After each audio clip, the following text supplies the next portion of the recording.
দর্শক, এই মুহূর্তে আছি যুক্তরাষ্ট্রের নিউ ইয়র্কে, বিশ্বকাপের খবর সংগ্রহ করছি।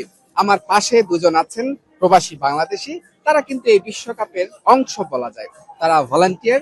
এই বিশ্বকাপে অনেক সারা বিশ্ব থেকে অনেক মানুষ তারা আবেদন করেছেন, তার মধ্যে একদম সিলেক্টিভ কিছু মানুষ তারা কিন্তু ভলান্টিয়ার হিসেবে সুযোগ পেয়েছেন। এই ফ্যান জোন এবং স্টেডিয়াম টিমের সাথে তারা কিন্তু সার্বক্ষণিক কাজ করে থাকেন। তাদের সেই অভিজ্ঞতা আমরা একটু জানার চেষ্টা করবো। দুই প্রবাসী বাংলাদেশি তারা আমার সাথে আছেন। শুরুতে আপনার কাছ থেকে জানতে চাই আপনার নাম এবং এই যে ভলান্টিয়ার হওয়ার সুযোগটা কিভাবে আসলে একটু দর্শক। আসসালামু আলাইকুম। আমার নাম হলো মোহাম্মদ গোলাম মাওলা মামুন। আমি নিউ ইয়র্কের জ্যামাইকাতে থাকি। আহ, আমি এজ এ বাংলাদেশি হিসাবে ফিফা ওয়ার্ল্ড কাপের ভলান্টিয়ারিং করার সুযোগ পেয়ে নিজেকে অনেক গর্বিত বোধ করছি। Thank you FIFA, give me this opportunity, but it was a long journey as you mentioned it.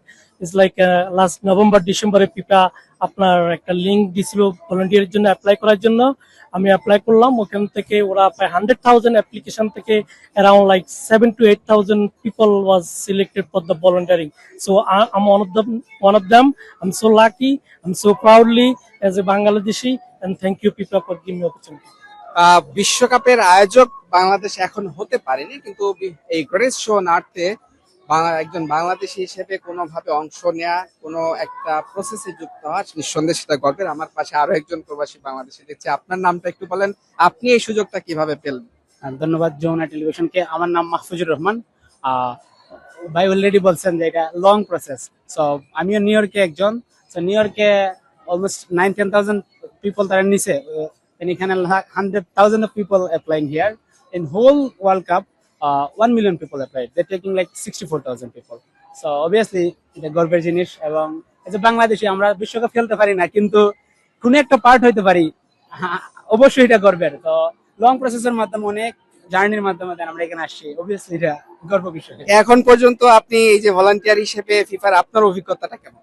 অভিজ্ঞতা হচ্ছে সবচেয়ে বড় জিনিস, বিভিন্ন দেশের মানুষের সাথে মিশতে পারতেছি, বিভিন্ন কালচার নিতে পারতেছি। দেন তারাও অনেক হেল্প করতেছে। দেন আরো ভালো জিনিস হচ্ছে এখানে শনিবারে রোনালদিনহো আসবে। সো আমাদের একটা হিউজ চান্স রোনালদিনহোর সাথে মিট করার। এন্ড আমি এটাও জানি যে লাস্টের দিকে যখন এটা শেষ করবো, আমাদেরকে ফিফা প্রেসিডেন্টের সাইন করা একটা সার্টিফিকেট দিবে, is the like big opportunity in future for like CV or whatever. So this is the huge moment. আপনার অভিজ্ঞতাটা একটু জানতে চাই, এই স্বল্প কদিনে ভলান্টিয়ার হিসেবে কি? আলহামদুলিল্লাহ, আমার অভিজ্ঞতা অনেক ভালো। as ভাইয়া মেনশন করছে, আমরা এখানে ডিফারেন্ট কাইন্ড অফ পিপলের সাথে অ্যাডজাস্ট হয়েছি। তাদের সাথে আমাদের দেশের কালচার নিয়ে, আমাদের দেশের খেলাধুলা নিয়ে তাদের সাথে ডিসকাশন করছি। ইভেন দো ইন দিস, আজকে সকালে আমরা এখানে নিউ ইয়র্ক সিটির মেয়র, নিউ ইয়র্ক সিটির গভর্নর আসছে, ওদের পাশে দাঁড়াই আমরা কথা বলতে পারছি। is a huge opportunity to do the volunteering in the FIFA World Cup. দিন শেষে মাঠের লড়াইয়ে, বিশ্বকাপের মাঠের লড়াইয়ে হয়তো বাংলাদেশের নামটা নেই, বা অফিসিয়ালদের তালিকায় বলে সেখানে বাংলাদেশের নামটা নেই, কিন্তু একেবারেই বিশ্বকাপের মতো গ্রেট শো আর্ট থেকে বাংলাদেশের নামটা কোনোভাবেই মুছে দেওয়া যায়নি।